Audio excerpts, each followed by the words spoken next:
Ladies and gentlemen, we inform you that our program will be started soon, so please, all participants who still outside, we invite all of you to enter the room and please be seated. Thank you.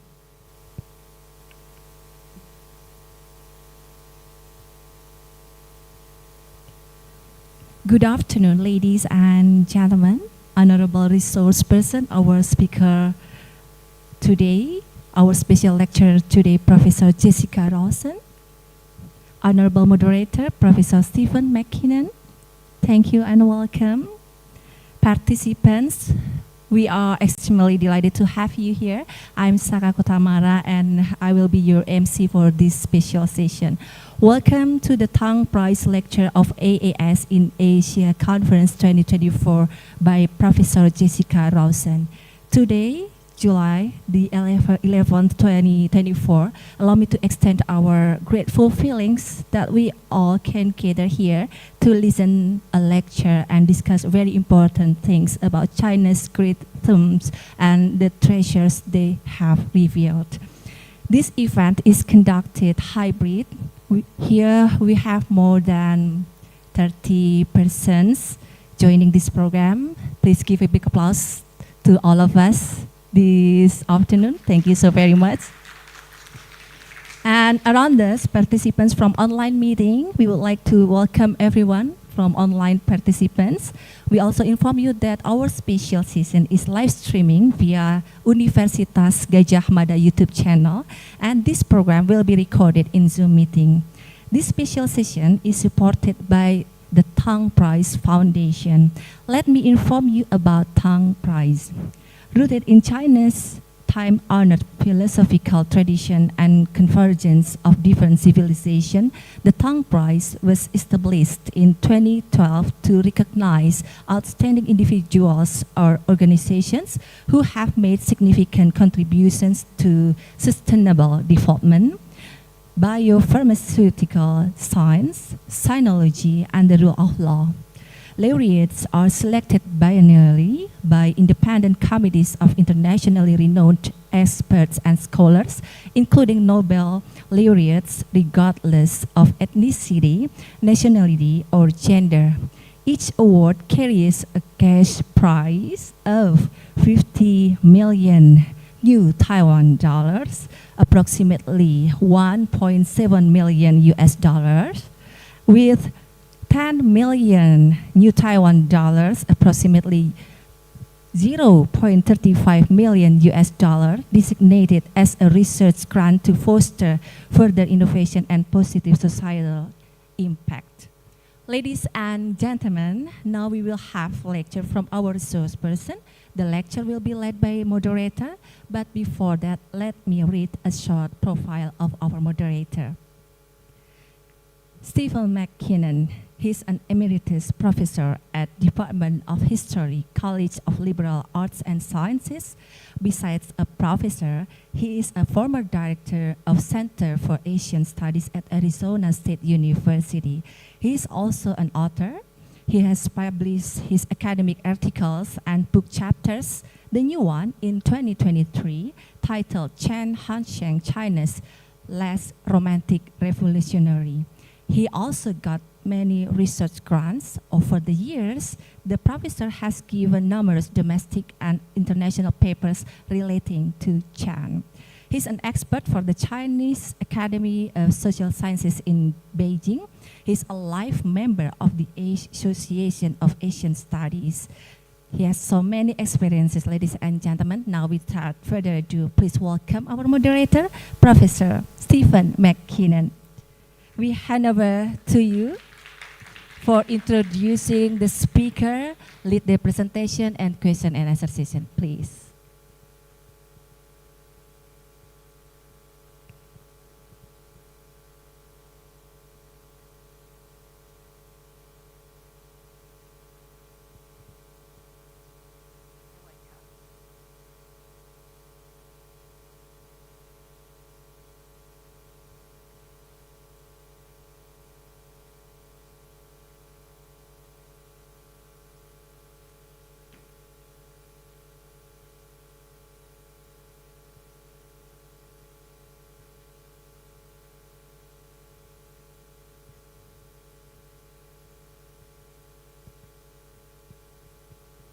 Hello? Yeah, I think it's working.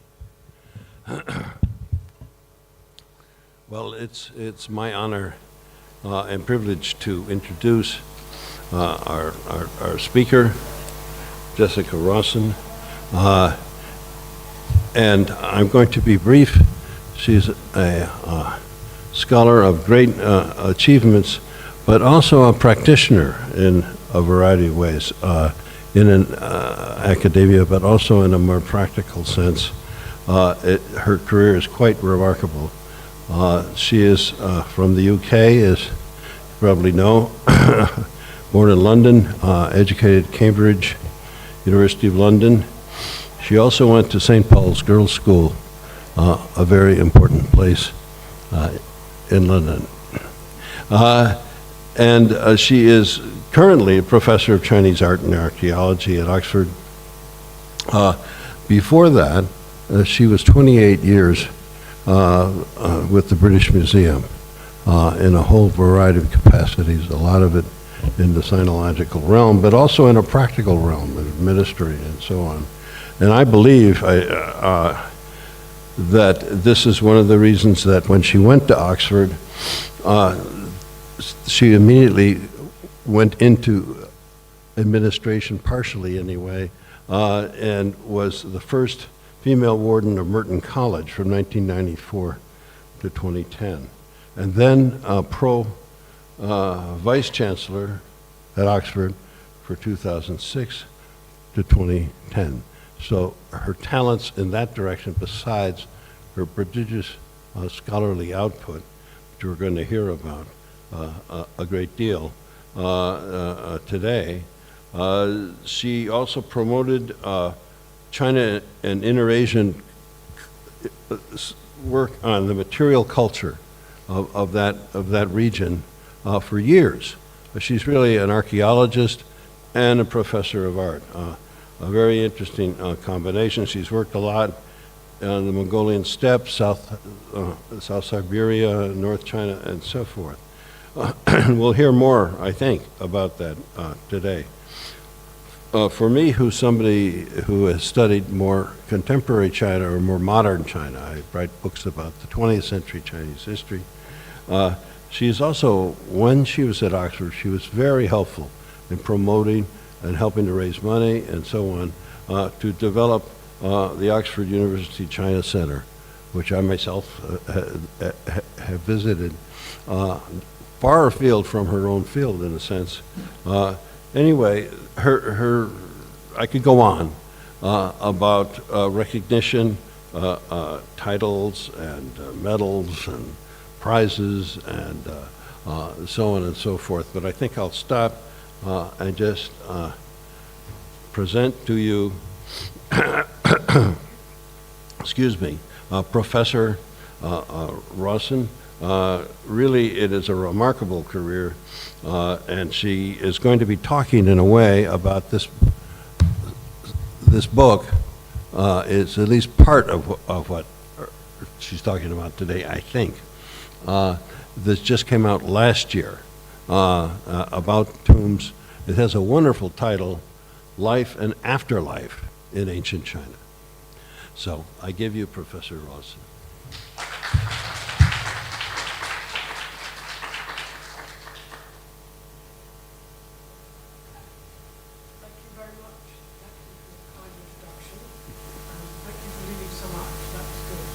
Now, can you hear me? Is the microphone working?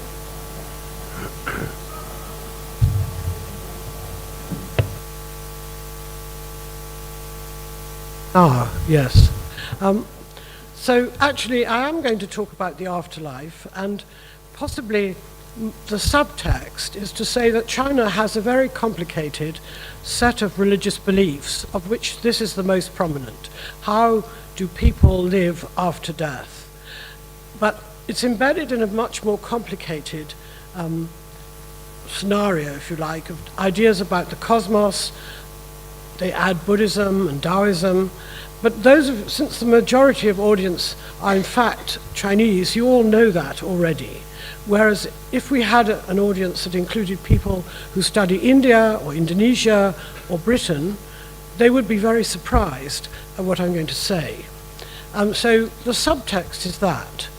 But I'm also going to show the way in which these tombs, which provide the afterlife for great figures and for minor people, are full of objects, and those are the objects we see in museums. We go to the museums and we take them for granted. We believe that everything we see was used where? We don't ask ourselves that question.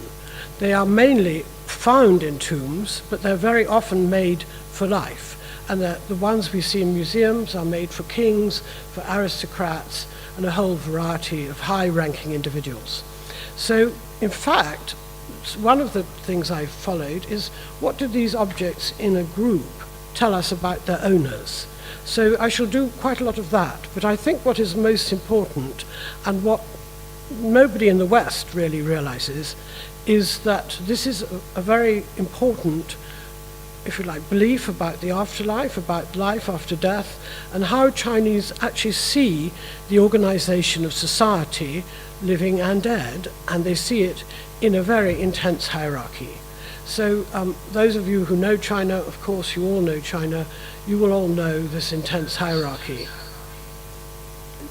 You've got an echo of me, is that right? Is that, you getting two Jessicas, are you? But perhaps the technician could reorganize so that we only get one voice.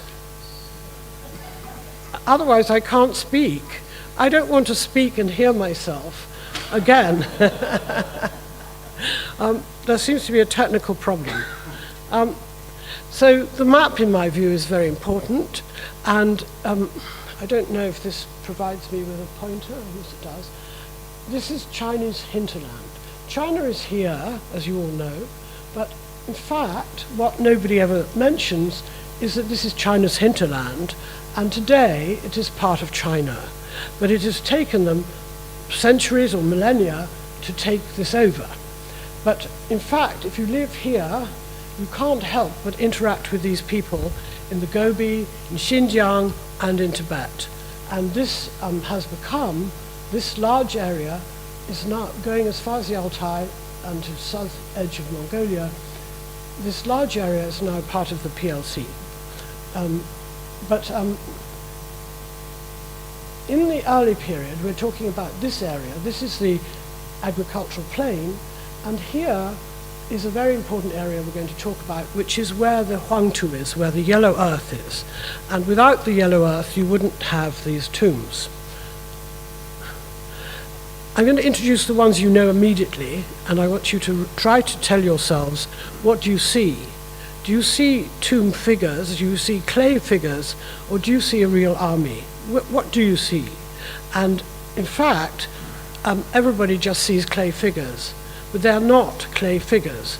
They are in fact the army for the afterlife. They're there to defend the emperor in the afterlife. And until you can get your mind around that double movement, if you like, in life they're for the tourists to see, they're clay figures. But actually they were made in order to provide an army for the afterlife. And it's this mixing of two systems in one that is actually typical of a lot of China. When you put peonies on the wall or look at images of dragons, they're both an image and they are also the dragon or the peony. And they function as auspicious images, if you like, or auspicious beings. And the thing about Chinese is it's a very efficient language. They don't need to say it's an image. They just say it's a peony, or this is a soldier. And so, especially in classical Chinese, that question of what they are is completely omitted. Here you see them in detail, and the most important thing is the detail, that they have gone to enormous lengths to make sure they look exactly like a real army. And I think that is absolutely key to how they function. And also quite important to me are the horses. This is the horse from the pits, but it's exactly like this one, which is from Kazakhstan and found in a tomb in Kazakhstan. And in fact, the Qin state is a Western state with very strong links to the northwest. So And you see this in these cheek pieces. These are cheek pieces. This is from inside China. This is from Pazarik, that's in Siberia, and this is from Kazakhstan. So the Kazakhstan model has been adopted in Siberia and in the borders of China. And so we're in a late phase when the Qin, with our Western contacts, is bringing in contact and ideas from further west. And that is one of my interests, but it's not absolutely fundamental, except to say what the tomb is telling us is that the emperor's capacities and interests and control is enormous, including as far west as the borders of Kazakhstan. And there are these splendid birds near his tomb, and the tomb is in fact being provided with all the features you need in the court, so that they are there not for daily life, they're not a monument. If they were in the West, we'd say this was a monument, like Borobudur, but not. This is an actual palace for the afterlife. And until we get our minds around that, we'll find China quite hard. Here is the tomb, and this is where tombs start to be really interesting. Here is the, this is not excavated, it's been examined by remote sensing, by a form of echo and radar, and it is very deep. It is 35 meters deep, and it has a further false grave shaft, if you like. That's the grave shaft here.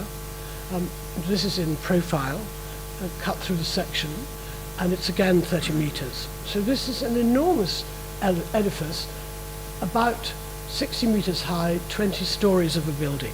So what is never discussed, and this is why I've written about it in such detail in my book, is the objects we see in museums were used and made for tombs, and we're going to look at why they're so deep. They're deep, amazingly deep. No one in any other part of the world would start digging a tomb 30 meters below ground level and then adding a bit of decoration above it. It's engineering-wise quite extraordinary. So I thought I'd show you some more objects before we get to the real tombs.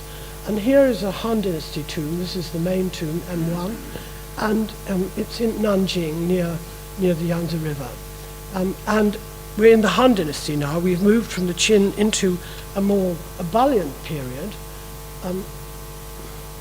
Here, this is going into the tomb, and it's a very carefully compartmented tomb here. And you can see it's built like a house, if you like. The main coffin is there, and then a series of little chambers or rooms with objects in them. The objects are hugely varied. So, like many tombs, they have ritual vessels and actually very high-fired ceramic. They have a set of bells that would go with the ritual vessels. And then, this is quite extraordinary. Obviously, the ruler of this small Han Dynasty state liked the idea of exotic animals, the elephant with his keeper, the rhino with a very tough keeper, and lots of tigers are in this tomb. Quite extraordinary. And then, what's more, their contacts with the West. This is a silver bowl that could come from Parthia, from Iran. Here we have a steppe figure, a stag deer, that is holding a lamp. And the lamp is much more like a Roman item than like a Chinese. And here we have actually an imitation of a steppe belt plaque with a dragon and tortoises, which are motifs from China, but used for a belt. And of course, belts are not a Chinese thing. So let's go to, those are samples of what comes out of a tomb and why we need to think about what kind of agency do these objects have? How do they, who are they aimed at? Who are they influencing? Who made the choice? And how should we see them? What agency do they have on us? Well, from my perspective, they're telling me quite a lot about the period and the time and what the man or woman chose, or his family, her family chose. But I think we also have to think, why are they there in such a lavish and high quality material?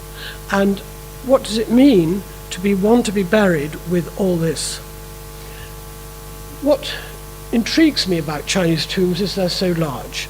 And this is at the beginning of the series of large tombs. This is a Shang dynasty tomb of about 1200 BC, and it's enormous by anything in the West or in any other country of the world. It's 14 or 15 meters deep, and you can see there people, and it's cut straight down, but it's cut straight down into the Huangtu, into the loess. And nowhere else in the world is there a soil that would allow you to do that. If you were digging in England, it would have fallen in after 1 meter or 2 meters. In America also, in India also. Anywhere that is humid would be hopeless. This is in a northern part of China, and the material is loess, and that is a wind-blown, sandy material, but it's actually not sand. If it was sand, it would be rolled through waves in the sea, and it would be rounded. These are not rounded crumbs, these are flat bits of rock, and they pack together to form a stable side.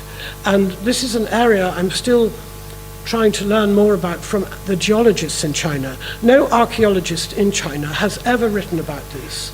There's one article about cave houses, but basically the archaeologists leave this to the geologists, and the geologists, it turns out, didn't know it was so important to the history of Chinese culture.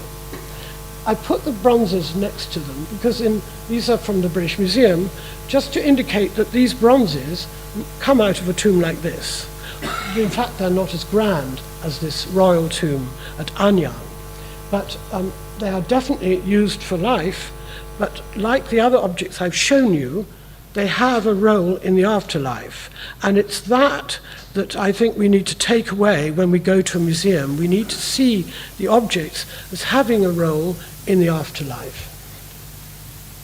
So what is loess? Here it is. It's all over northern China, but it's unique to China. It runs from here, this is beyond Lanzhou, and it runs here to the Taihang Mountains. And at this area, it's about 200 meters deep, and then it scatters up to the north. I've seen it here in Liaoning and Jilin, and here you find it distributed over parts of the south.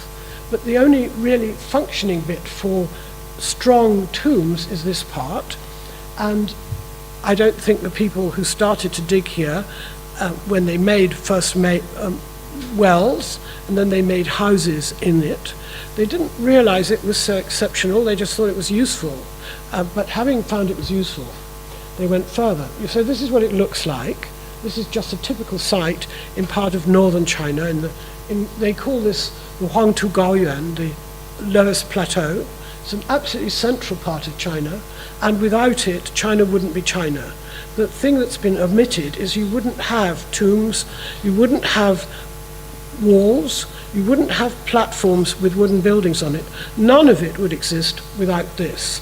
And this is, as you see, it's naturally very stable, but if you pound it, as the Chinese did, it makes very strong walls, houses, and I mean, many of you will have seen these loess houses, but also if you go to the Forbidden City or any of these large temples too, they're on platforms, and the original platforms are made of loess. Nowadays, they may also be other materials, but they're not made of stone. And if you were looking at temples in the Mediterranean area, the platforms would be of stone. And if you go to Borobudur, the whole structure is of stone. But this is not what China did. So here you show some examples of how stable it is. This is just a cutting through the landscape, and you get a straight side totally easily. And the stability shows, because this is heavily eroded, but it's still standing up in kind of artificial columns. So it's a highly stable material, and it's very rare that any other part of the world, where there is loess in Germany, there is loess in America, but it's not in this large quantity, and it hasn't been exploited to this degree. The Chinese discovered this around 2500, really, and they went on using it down till the 20th century. I mean, I've seen, now it might not be much use, but I've seen many villages in the Xi'an area built of loess, and the walls, the houses, everything is made of loess. So it was a highly functional material that has been replaced, probably not by better materials. And so if you look at this tomb that I showed you, this is what it looks like in section. And here we're looking at a tomb that is 4 stories in depth. So this again shows you how remarkable this tradition is, and it's just not found anywhere else. And once they've started, I now view culture, including manufactured tombs or monuments, as like something that's passed from hand to hand, like in a contagion, in a disease. So the question I've put to my archaeological friends working in the Mediterranean is, why does the whole of Europe use stone architecture, and then when they colonize America, they transport it to America or to Australia? And one reason may be because there's a lot of stone, but I think it's more that there are 1 or 2 major objects to look at, and that is Egypt, followed by the big temples in Greece, and then Rome. And once Rome collapses, there's a lot of stuff to be looted, and so we build our churches out of stuff looted from Roman buildings. So something has brought stone buildings all over Europe. Now, I think what I would say is the same thing has happened here. The northern Chinese could and did build deep tombs. Once that was known, people tried to copy them in other parts of China. They did not have such good material. And so in southern China, you find instead of going vertically down, they go down in a long slope.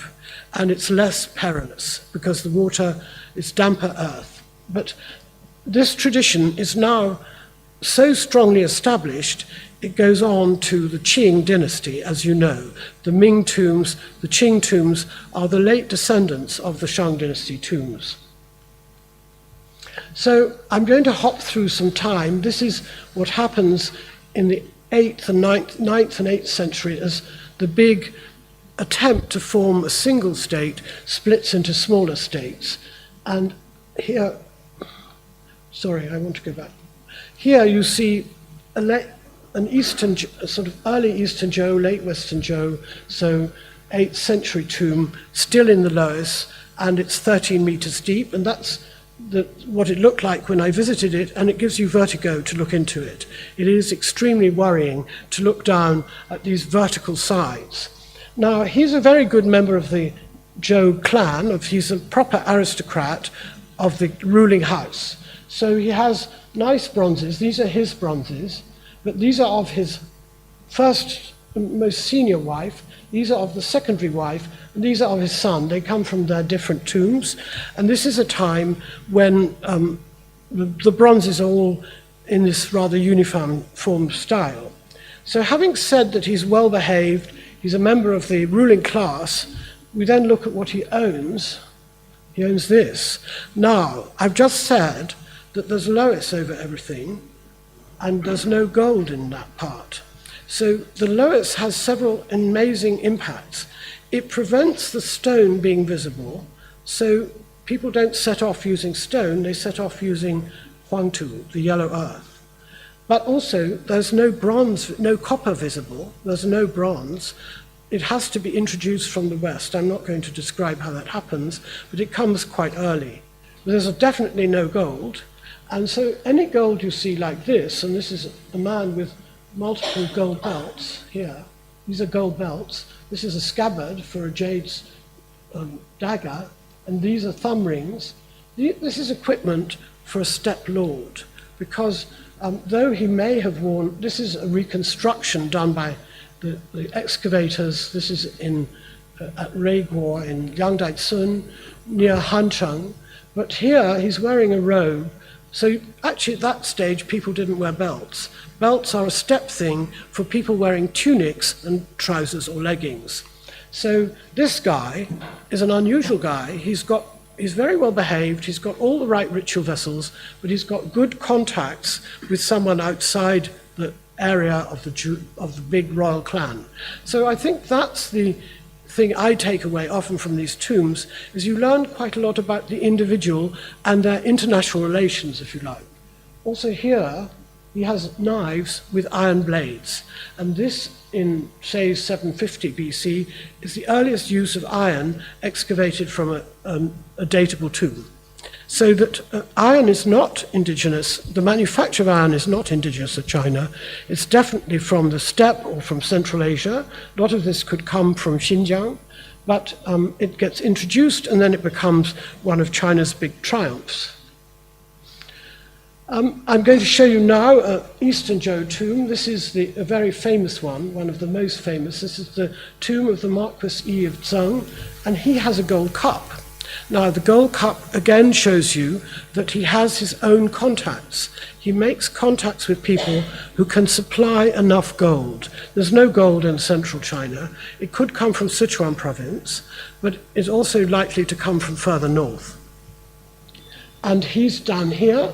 This is his copper mine, and the Zhou state is a subordinate state at this date, 443 BC, of the state of Chu. So we're in the southern China. This is much wetter, and he's built a large tomb that's actually sitting on rock. So he's trying to get quite a lot of stability in a region where stability is a little hard to get. So he's very ambitious, and he's got an enormous quantity of bronze. Here is a doll's house version. Here I'm hearing my echo again. A doll's house version. This is the drawing of the tomb. This is the photo of the tomb as it was excavated. And here you have the central chamber with a bell set. I'm going to show you that in detail. And he has a private room with his own coffin, which is that. And here are a group of ladies buried with him and an armory. And now, the question of burying people with the main person is in fact only to be understood as accompanying him as attendants in the afterlife. If you don't understand these tombs as providing a palace for the afterlife, the whole thing becomes hard to understand. Why put all this stuff at such high quality and very high value in a tomb unless it's to be used? So this is his coffin. And like the tomb, the pottery figures, this is not an arbitrary drawing. It is providing a door. This is a door for the Marquis to come out of his coffin. Here is a window. And here, on the coffin, these are blown up details, are images of people, of omens, of spiritual figures who must be protective. They would never put on this coffin things that were not protective of the Marquis. And here you see they're carrying halberds, so they're actually literally armed. So what we're seeing is this movement in and out of objects that are used in daily life and objects that are images or replicas or pictures. And this is a very important feature in all Chinese belief, that the image is as important as the thing of which it is an image. I don't want to say the real thing, because I don't want to use the word real. The images are as real as the spirits they're depicting. And here you see a large number of vessels. This is a man with an enormous wealth. These are very large. As you see with one of my former students standing next to these two Hu vessels, here they are in reality, they are probably, at least 2/3 of her height. And he has a whole set of ordinary Gui and Ding, but he has very fancy vessels. And you can see that the tomb was probably flooded and filled up with sand after it was built. So that's why it's actually very well preserved. And here is the bell set. And this is one of the most important discoveries in China. There are 65 bells, all tuned with 2 notes and still being played or could be played. And you can see their size relative to the people excavating or standing there with the sticks or mallets which have been used to play them. They are, in fact, in English, we would call them a gong. They don't have a clapper. They don't ring. They have to be hit to produce the notes. And this is an incredibly important set. It's never left China. It's never been exhibited overseas at all. But I do recommend seeing it. It's in Hubei in the Provincial Museum, and it's one of the great discoveries of not only of archaeology and of the afterlife, but of musicology, and it's a very important find. And this is the last slide here. We see that this man is prepared to fight.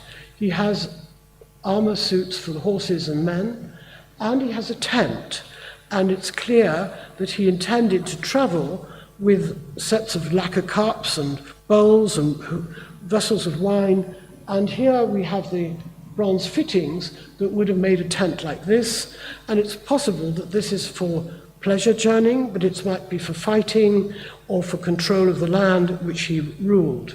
But it's the first time that such an elaborate piece of, if you like, small-scale engineering has come to light. And this tomb has particularly strong connections with very complicated bronze fittings. So I would actually suggest that we see different things in different places. So the earlier guy with his gold belt has got strong contacts to the north. This man has a very wide range of people who work for him, and among them are very skillful engineers. So that different people had different control, different links, and that's one of the things you learn from the tombs. But at the same time, you have to bear in mind that they're doing this for the afterlife, that they are not thinking of us. We're not the audience for this. And the audience is first the family who buries him, but is later the spirits of the afterlife, the world of the afterlife. And we have to think about that in much more detail than Westerners have been prepared to think.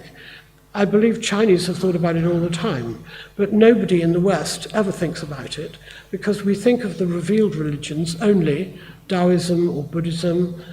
We might call this Confucianism, we might, but it's much more elaborate than that.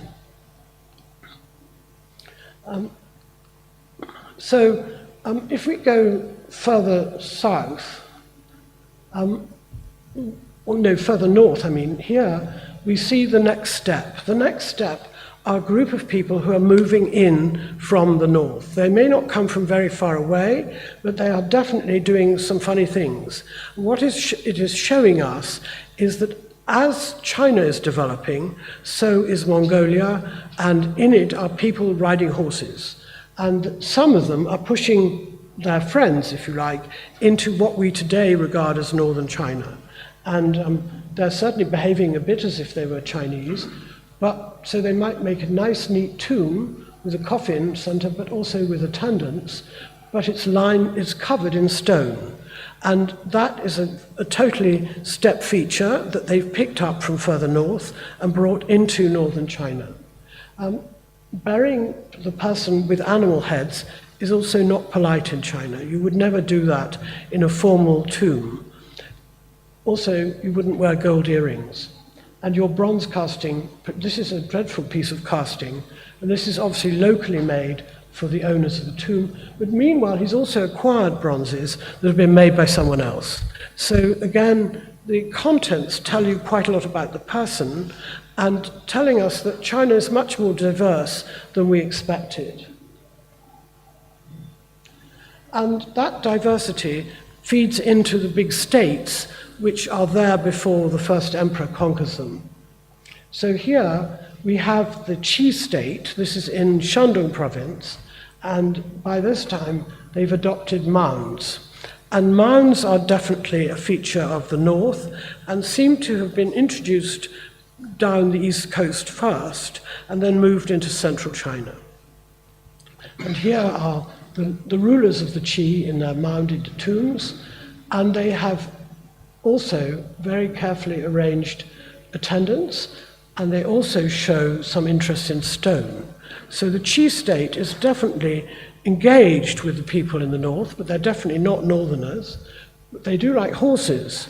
So what has happened is the pressure of the people with the horses and riding horses has meant that the Chinese states have to pick that up as well, and they must be ready and prepared to fight in the afterlife with their horses.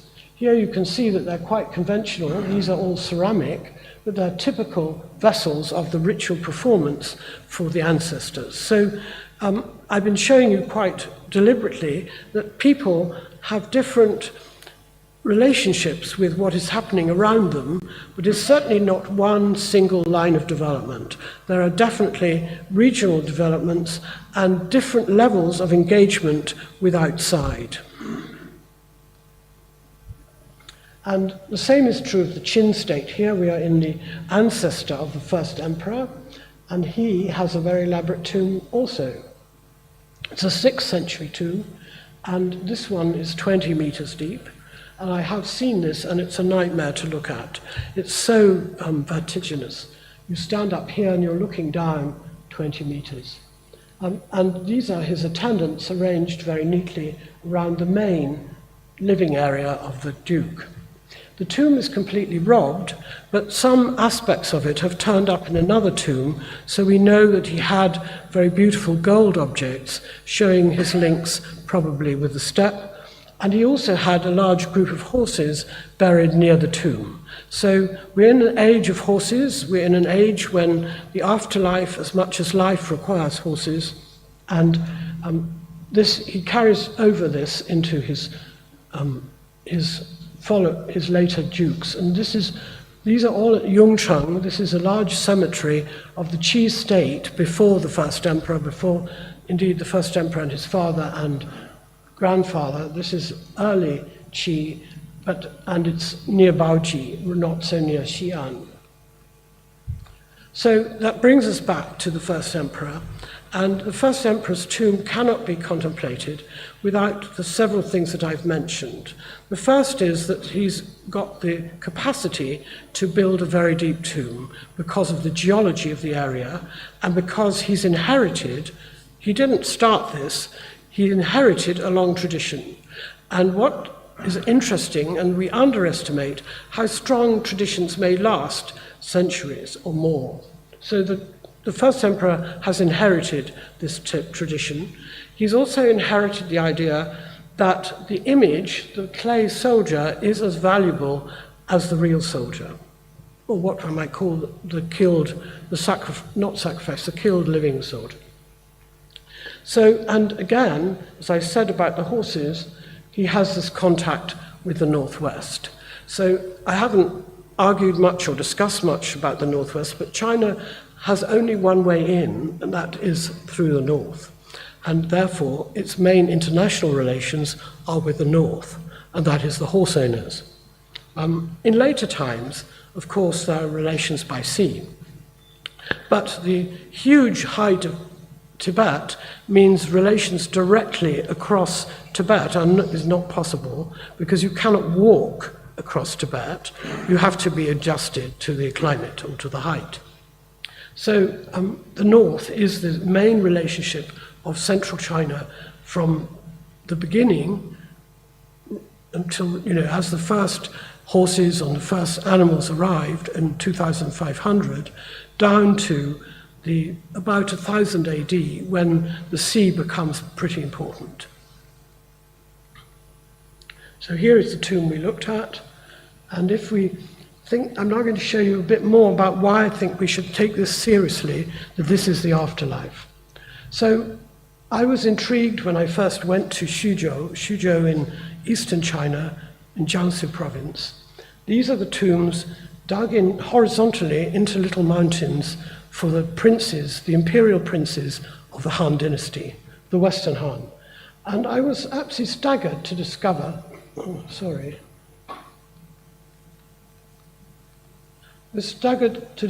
toilet.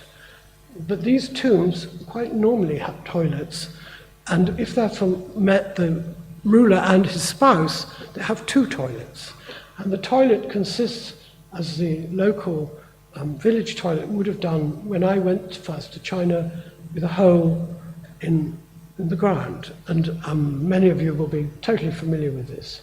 So this is a complicated tomb, and all these tombs in Suzhou are very complex, with many rooms for different functions, but definitely they're intended for living in.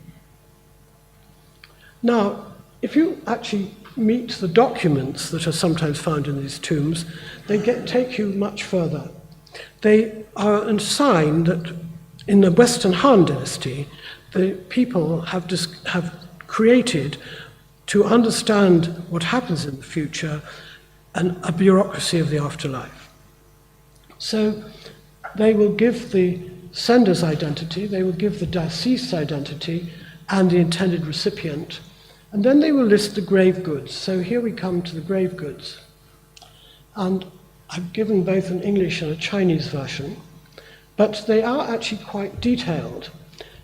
And the reason I think it's important is that they give you the servants A and servant B, but when you see the tomb actually has tomb figures, not real people, not sacrificed or killed people. So we're looking at a stage when the Han Dynasty is completely concerned with the bureaucracy of the afterlife, but that can be met with, and this is an important semi-legal document, it can be met with the pottery figures or wooden figures, which you know are extremely common in Han Dynasty tombs.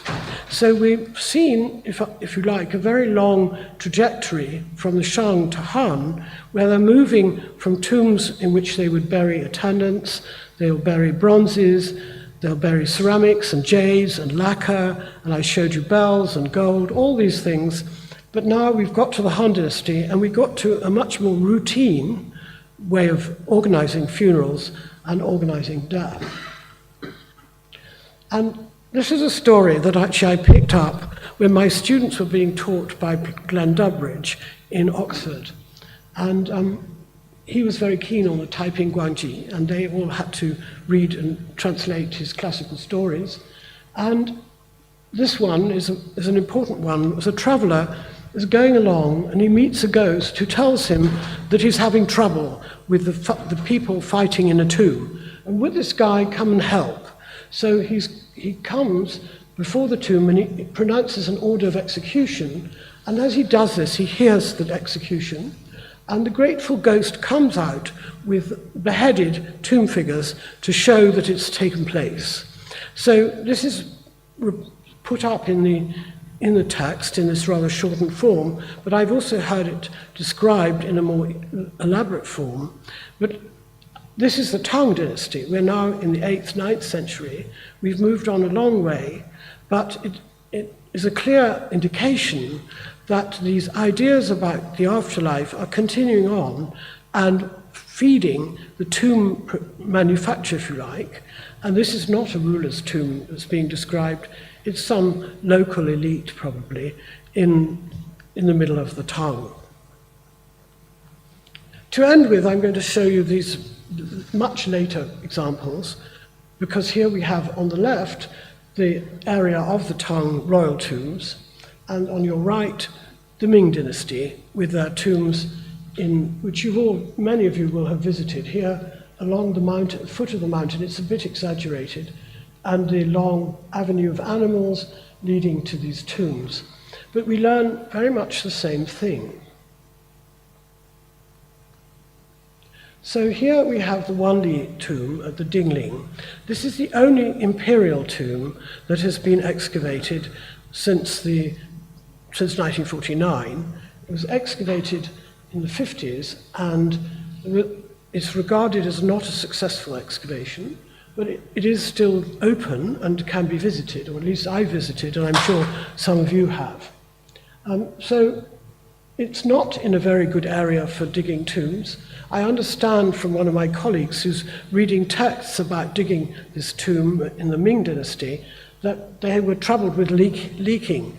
So they've lined it with stone, which is something you don't see in one of these early tombs in the Loess Plateau. But it's way down, it's 11 meters down at least, and you come in through a corridor, and then left and right are chambers for the emperor and the empresses, or empress and subordinate wives. So it reminds one a bit of these Han Dynasty tombs, though the Western Han tombs are really much more complicated. And what has intrigued me all the time is that there's 300 rolls of textile. And the burial and the funeral did not require 300 rolls of textile. They're required for the future. And if you look at them, if you see them, this is a drawing from the report. Here you see a rolled up textile in which the sections needed for the dress, for the court dress, are laid out but not cut out. So this is a very important sign that the anticipation is that they would be there in the future, in the afterlife, to be cut out and worn. And I think it's very significant that it just happens to be the one Ming tomb that's excavated, but I'm sure many other tombs are like that. So what I'm really suggesting is that we should look at the tombs of China as one of the most important series, if you like to call them monuments, but of the most important expressions of Chinese belief and activity. And when I talk about agency, I think you need to think they are not making the bronzes for us to admire in the museum. They're not making them to admire at the funeral. They're making them to be used in some sort of future. And therefore, I would say we must at all times take the notion of the ancestors and the life after death extremely seriously. And this is something that is rarely considered by Western historians. And in my experience now in talking to Chinese colleagues and Chinese students that I've taught, as every family today treats the life of the family as a private event, not something that is widely shared, and there's not a lot of discussion, even today, about attitudes to funerals or performance of funerals in different parts of China. And I'm absolutely sure that there's lots of different ways that they happen, different levels of belief, different practices, because China's an enormous country and they will not all be the same. And I'm not in a position, and I never will be in a position, to find out what is happening all over China. But what I'm now convinced about is that this is a belief system that is of profound importance to China from the late Neolithic to today, with deviations and perhaps periods when it declined or wasn't so important, when some aspects of Buddhism may have overtaken. But I don't think we should ever forget that the ancestors are always present and that the hierarchy of generations is of overwhelming importance. Instead of talking about China as being authoritarian, I would say it was extremely hierarchical at all levels, at family level, at regional levels, and at the state level, and that the model is carried right through. And the reason this is important today is that in the West, we are working on a different social system. We are descendants of people who were profound Christians and worked with the idea of a non-kin community. So we have family priorities and communities. China has family priorities and communities. But I think in the Far East, and this includes Japan and Korea, the balance is different from in the West. And that is one reason we don't understand each other very well, and our vocabularies are not up to it, are not adequate. So the meaning of the word community in English is not very well translated into Chinese.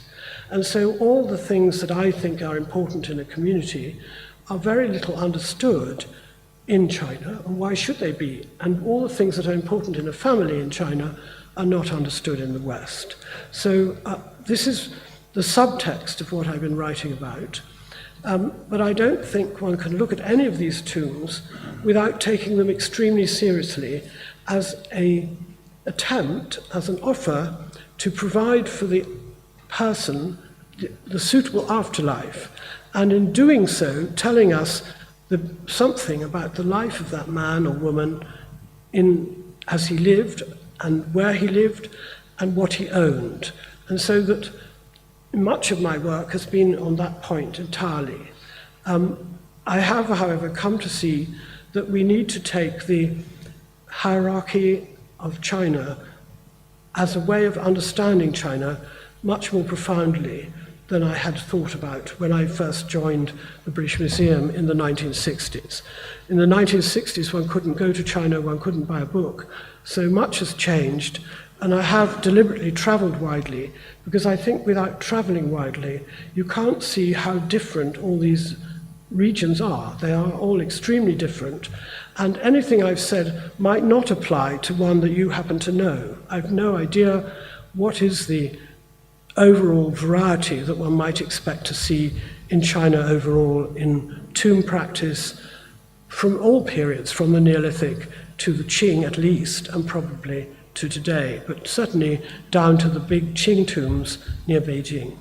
So that's why I look at the tombs, and I think when I've had more time with the geologists in China, I will understand better why you can build these extraordinary tombs, because I think what has really been left out of the story is that the geology makes it possible. Once the geology has made it possible, then many things follow. But it starts in some ways with the geology of the Huangtu Gaoyuan. Thank you.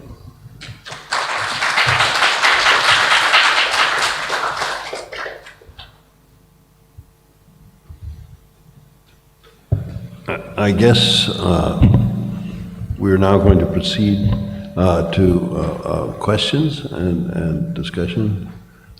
Questions for Professor Rawson or comments on, she's covered a lot of, a huge range of subjects in a way in terms of the tombs. And periods of time as well, all the way to 1 Li later and so on. Are there some questions or thoughts that anybody would like to ask? I see somebody raising their hand right now. I have a very ignorant question about the horses. Oh yeah. Were they living horses or are they statues of horses? And when there was a trench and your slide said, note the horses, I didn't see any horses. They undoubtedly were real horses in those trenches. And the reason the horses are important is that China is not a good area to breed horses. It is too hot and too humid, and it lacks certain nutrients. That's another thing I'm pursuing, but it lacks selenium and possibly other things, so that you can breed horses, of course, in China, and they are bred in China at all periods, but in order to fight the people who own northern horses, you have to get new ones from those very people. So China's in constant negotiation with the Mongol area, and it's certainly the case that they did have to do it. We aren't completely clear why, which part of the north is causing this problem, but there's a big area which causes human disease called the Kashin-Bek disease from southern Tibet through central areas, through the area where the Shang and Zhou were, right up to Heilongjiang. There's a long area which is between the cool area and the very hot area. The very hot area doesn't come into discussion because the horses would not flourish there anyway in the humid south. And you don't see them on the street here, after all. But in the north, they should flourish. But I suspect we need to find out more about the Huangtu, about the loess again, whether that is beneficial or not beneficial. It seems to me this is only just slowly getting onto the agenda, and mainly because it causes human disease, and that's now very well known. And the Chinese government put selenium into certain products like salt. And in fact, if you go into a pharmacy in England, in a health center, you can buy pills with selenium in it. So it's obviously something we need, though not in large quantities.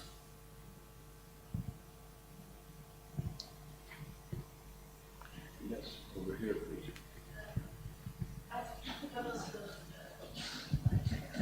Thank you very much, Professor, for a very, very interesting presentation. I'm not, into archaeology or stuff like that, but I'm really interested. I noticed that you have a wooden coffin just now for the marquee. In your presentation just now, you showed a wooden coffin. Yes. Yeah, yeah. And I noticed that, I don't know, from an angle, it appears to be quite short. The length of the coffin is quite short. And I'm just wondering if, does that actually, tells us, how tall or how short, people who live in that era are. And could that also throw insights into, the diet that, the people during his time, that, they normally consume? I wouldn't get into incest. In fact, because it's at an angle, it doesn't show its real size. I can't remember its real size, but it's not particularly short for a coffin. But as you know, southern Chinese at all times are slightly shorter than those who intermarry with the Mongol group who are taller. So you would expect in 400 BC to have relatively shorter people anyway. And we're looking at people who are living in the Yangtze area. Any idea how tall they are? No, I don't know, but if you look at the report, you'll find out immediately. The great thing about Chinese archaeology is they do measure everything. I'm sorry, I haven't got it here, but they certainly will measure everybody. But I think we're looking at 5'4", 5'6", but not high, not 6 foot. Yes, hello. There's a question here, and then there's one in the back.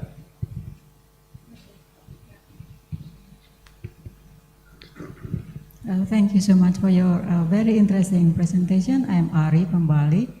So my question is about how did people find out about those archaeological sites? Is there any special tools to find out about that, or any expert to locate all those, important tombs that you mentioned in your presentation?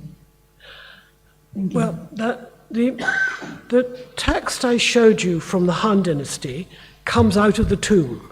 So in the Han Dynasty, there's particularly in southern China, they bury, well, in all of China, they probably buried text, but in southern China, which is more humid, the texts tend to be better preserved. So that text was on a wooden slab or, wooden plaque, and is written down, and it's a translation. And I wrote on the top of the PPT the article from which I'd taken it. So there are long articles about these texts.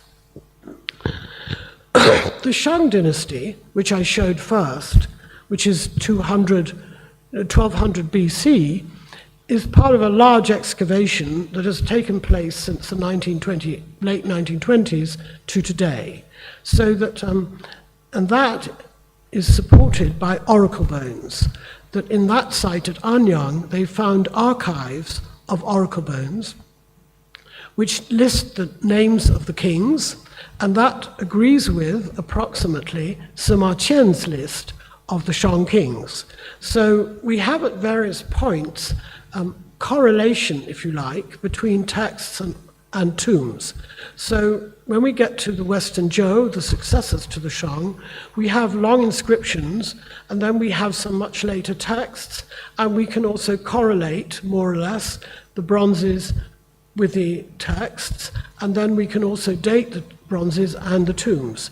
So, and by the time we get to the Han, we're into very concrete texts and tombs.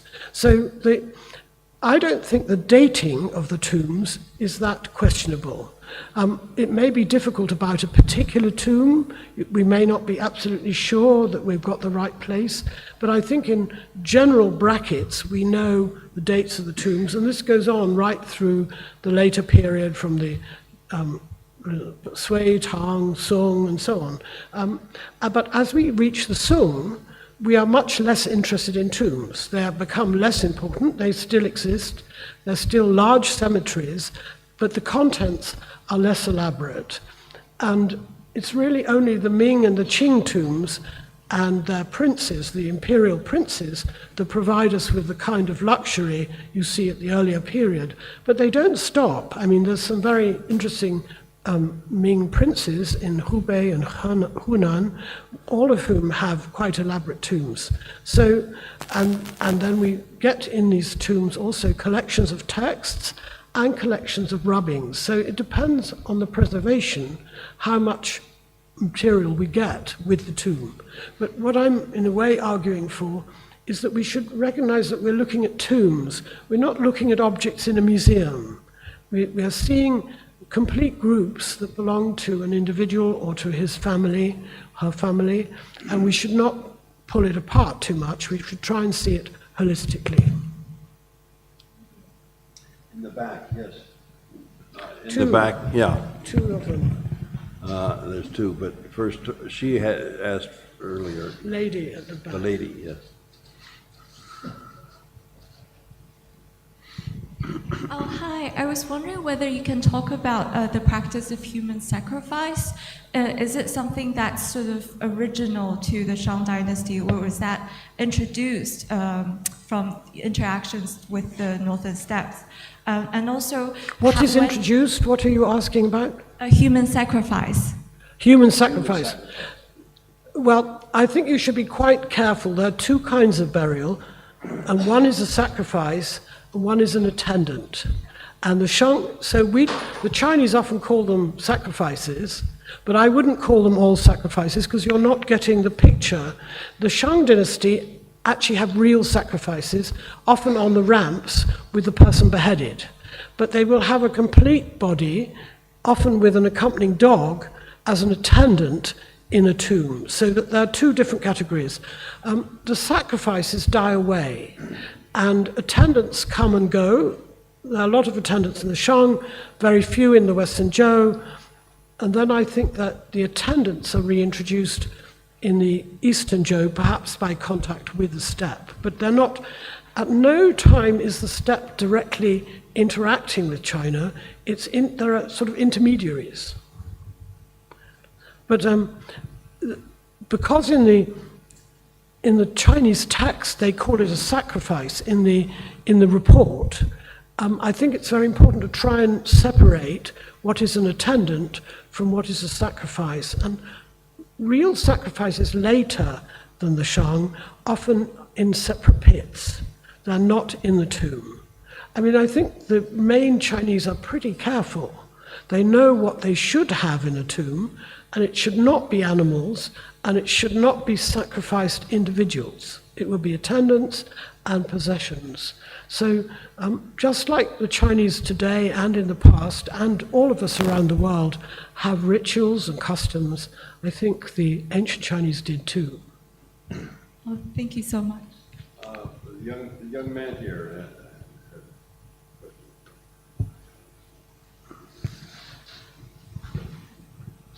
Thank you, Professor, for your amazing presentation. So I have a question. It's about the tomb. You said the tomb reflects the Chinese culture, but as we all know, but I think Asian people also know that Chinese tomb have always been looted and destroyed at some point of time. But why the Chinese people keep burying their treasures into the tomb, even they knew that at some point of the history, the tomb will be destroyed by the looters.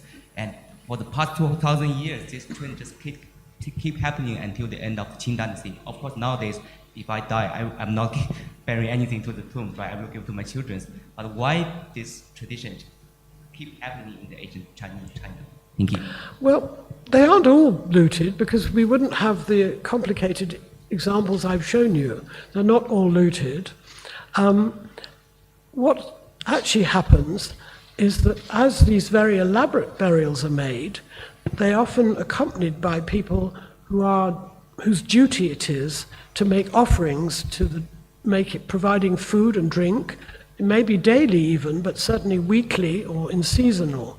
So I think everybody thinks their tomb is going to be guarded by the people looking after the tomb for ritual purposes.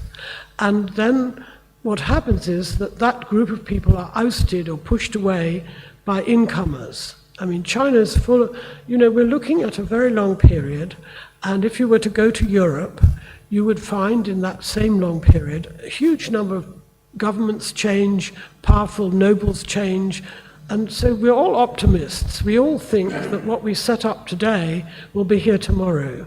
But what you're right, that there is in fact a large degree of change, and the Zhou dynasty definitely deliberately looted the tombs of the Shang to prevent the Shang kings, who were in their tombs, influencing their government. So the Zhou showed that they were just as set up as the Shang in believing that the afterlife was an important source of power. And I think this goes right down to the 20th century, with people being concerned with the ghosts, with spirits, with other deities. I mean, I haven't mentioned all the other millions of other deities that are around in the China mythology or China's view of the cosmos, so that it's a very elaborate world, China, especially for me as a foreigner, and I'm never sure I've got it right. But I think what I'm relying on, or think that people were relying on, is that they had people next to the tomb looking after the tomb, and they didn't anticipate that they'd be knocked out by the next invasion or the next dynasty. I mean, that's also true, for instance, we've just changed government in Britain, but the Conservatives thought they would be there forever, you know, so, I mean, people have over-optimistic. Let's see, another question, blue shirt, yeah. This gentleman. Thanks for the great talk. In the tomb of Marcus E. of Zen in Hubei, you showed us his grand tent with sophisticated bronze structure. Looks like there was a rising interest in outdoor leisure in Eastern Zhou period. I wonder if you could talk a little bit more about A wider interest in what? Outdoor leisure, like outdoor activities, because the tents, to me, shows that they were more interested in... I don't know, I didn't get the word. Sorry, outdoor leisure. Right, remember the tent you showed us? Looks like there was rising interest in outdoor activities. Another language. I'm confused about the word. Outdoor, indoor, Oh, outdoor. outdoor. Yes, I think we must think that there was a lot more outdoor life than we know about. I mean, the man with the gold belt must have had a lot of communication with people who could provide the gold. So I think the Marquis, the number of tents is quite limited in excavation, but there are at least half a dozen that have been found. Earlier ones look as if they come from contact with the tent people, the northerners, and this one is so large, it's huge. It looks like almost for giving banquets in the open air, but you know his tomb has boxes with sets of cups in it and things for traveling. So I suspect in life he hoped or did travel, and that this tent, or things like it, were intended to make that traveling easier or more comfortable. The tent is extremely complicated. You've probably seen the report, and it's all more complicated than it need to be, in fact. I mean, the fixings are incredibly complicated. So what intrigues me is that the people there had certain kinds of engineering skills or engineering interests. I must take a drink of water, I'm losing my voice. So you think that it's interesting that they have this outdoor interest. Well, it doesn't surprise me. I think they should do, because hunting, fighting, all that's very outdoor. Let's see, there's two of you. Here's one here. Or over here, yes, she had her hand. Oh, you have a mic. Thank you, thank you. Thank you for your illuminating talk. In your previous study, you have well studied the power of images in Chinese belief system. So you suggested images, tomb figurines were functioned as actual person or the actual objects they represented. So apart from the visual representation, I'm extremely interested in funeral text and also different writings, different types of writings in Chinese tombs. So I wonder, could you talk about more talk about more about the agency of writing. Some are readable, some are unreadable. Yes. The power of writing. I think this is something that for the Chinese, honestly, a foreigner like me is not good enough. But I do think your writing is particularly strong because each character is immediately recognizable as you walk down the street. So from quite early times, you're using that force, and I think it's extraordinary that there are these bureaucratic documents in Han Dynasty tombs. I think that has an agency that the person who buried it really did think there was a set of bureaucrats who are not even included in the tomb figures. They are known about through people talking about it. And there's quite a lot of, articles that I've read indicating that this group of bureaucrats existed, if you like. And what I'm really suggesting is the image and the writing has agency not on the real world, but on the world of the afterlife. And also I'm suggesting that both the life and afterlife, if you like, coexist and overlap, and the image or the graph, the writing, is both, has agency in life and agency in the afterlife. I mean, that this is something, it's almost hard, mind-bending to think about, but I think the terracotta warriors are the key place to start.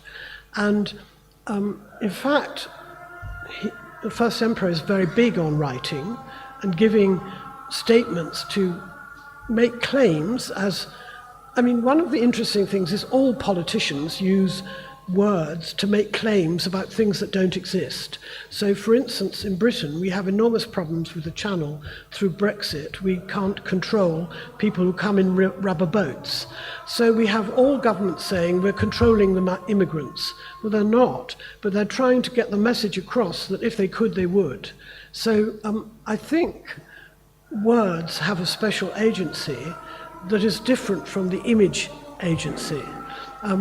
But in the West, in China, the image has an extraordinarily strong agency, and I'm always impressed that, unlike the West, if you go into a restaurant, you'll find peonies or daffodils or dragons, and they are functioning today as they would have done 200 years ago. So I think the agency of images and the agency of graphs is much stronger in China than in the West, because we would have thought, and people would have believed in using icons of the Virgin as the Virgin being present in the room, but that's much less strong than it was.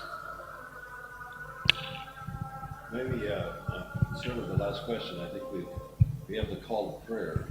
I can hear that, yes. And then it's also it's new. Okay, thank you very much for your speech. So I was born in Tianshui, Gansu province in China. So did my master's degree in the Mongolian University.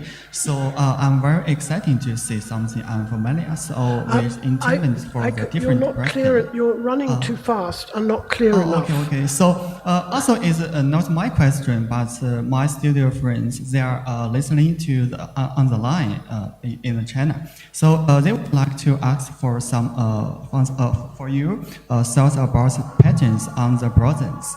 Thank you. I haven't understood a word you said. So they want to say they want to listen to your thoughts about the patterns on the bronzes in.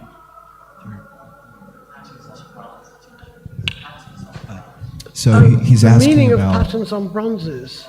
the patterns on the bronze vessels. Patterns on the bronze vessels. Yeah.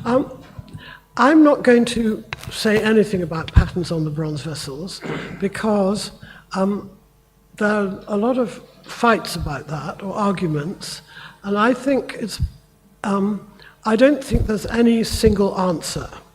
At this minute, nobody has properly worked out how the casting was done. It's another story to do with the loess. You could not have made these bronze vessels in the Shang without the very fine sandy clay, if you like, of the Huangtu. So the question is, how did they make that, and what are they stimulated to make it in such a complicated way? It's an extremely complicated technique. I would say that in some degree, the patterns are quite simple, and then they're made complicated by the technique. So I think until I'm convinced someone knows how the technique worked, I mean, I've attended some very interesting talks in China recently about it, and I do think we now know what the technique was in outline, but we don't know for each vessel how it's done. And there are different people trying to put forward different ways to interpret the design, and I'm going to leave that to other people. It's not so far helped anybody. So far it's just led to argument, and it's not clear. I mean, when I first studied China and Chinese bronzes, no one ever talked about the afterlife. No one talked about sets. These bronzes come in sets. No one talked about the way in which the early bronzes are then buried in much later tombs because the Zhou looted the Shang tombs.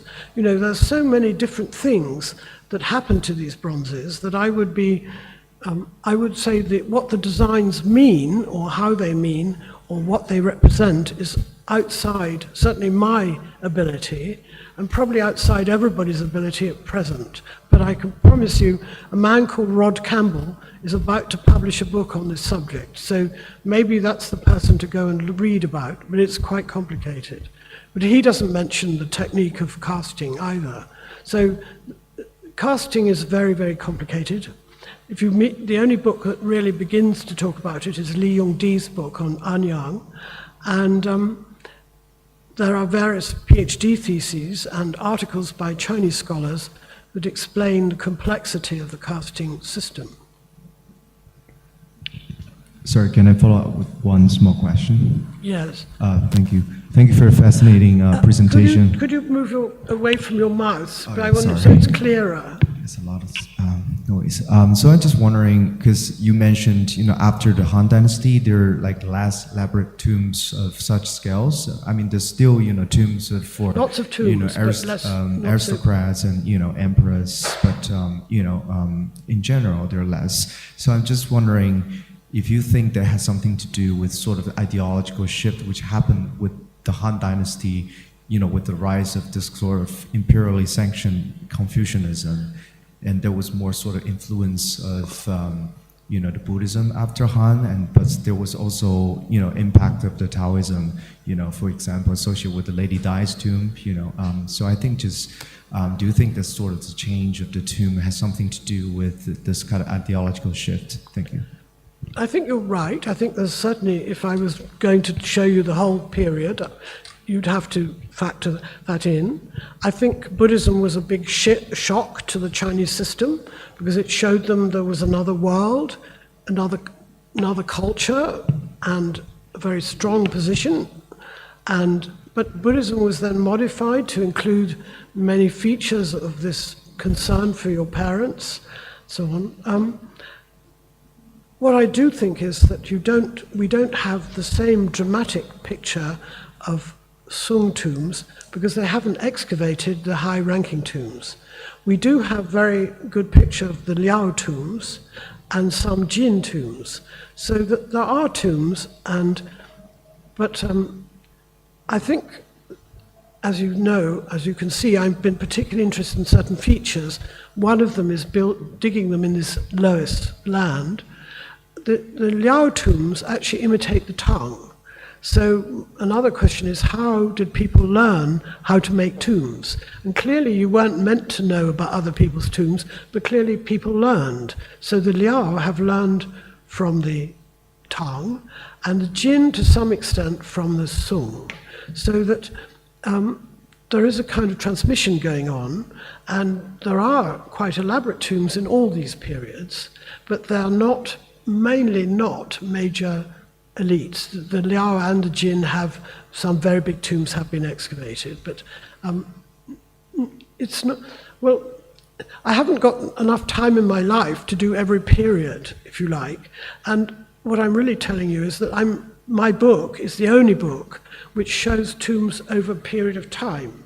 There are many books that look at tombs in a set period and discuss the relationship to the society of the Jin or the society of the Han. There are a lot of books on Han tombs, but they don't show you the connections from the Shang or the late Neolithic down to the Qing. So what I'm trying to indicate is this is a tradition that has been ignored as a tradition. It's not ignored individually. And people look at medieval tombs in the West or at the pyramids, but I think they should also look at this as one of the main sources of information about Chinese society, and a very important one. I think with this last statement, it's very concluding, really, what you've been trying to do, and how versus the more, the previous were focused just on tombs and so on. So I think you have, in a way, summarized some of what you were doing, we've been at it now for an hour and a half, I think, so that I think we could all thank Professor Rawson and comment also.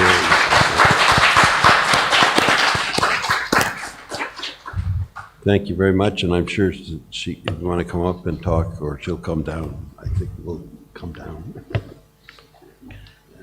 Thank you, Professor Stephen. And please give a big round of applause to moderator and also speaker. Thank you so very much.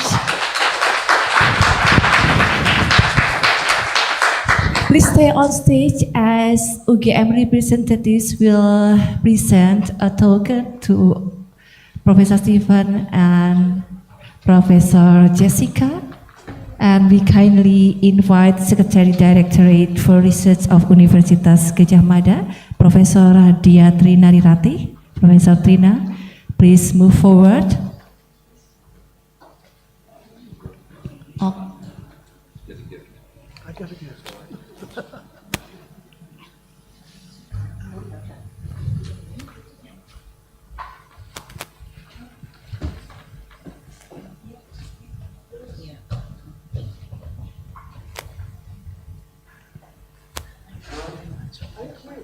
Thank you so very much, Professor Jessica Rawson, for your valuable contribution as speaker to this special session, Tang Prize Lecture of AAS in Asia Conference 2024. And also, we thanks to our moderator, Professor Stephen McKinnon. And after the token session, we would like to invite Prof. Trina and the speaker and also the moderator to have photos together. Yeah. Please move on the floor. Move forward on the floor.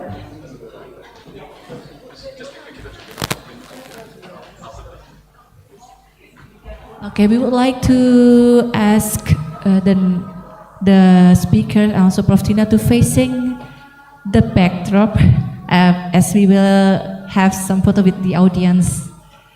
Maybe the first session, please give your best smile, and the next session, please facing the backdrop, the background. Yeah, and all audience are kindly please raise. You may move forward also, please. 5 steps ahead. Yes, right. Okay. All of you, all participants, you may move forward and join the photo session. Okay, 1, 2, 3. Again, 1, 2, 3. 1, 2, 3. Please give your thumb together, all of you, to the camera. Give your thumb. Okay, good.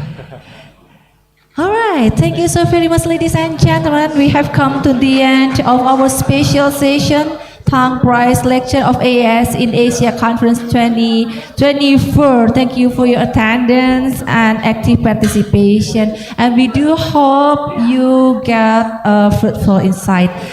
Now it's lunchtime. Please feel free to enjoy food and drinks we specially provided to you at Grasaba Pramana UGM at the second floor.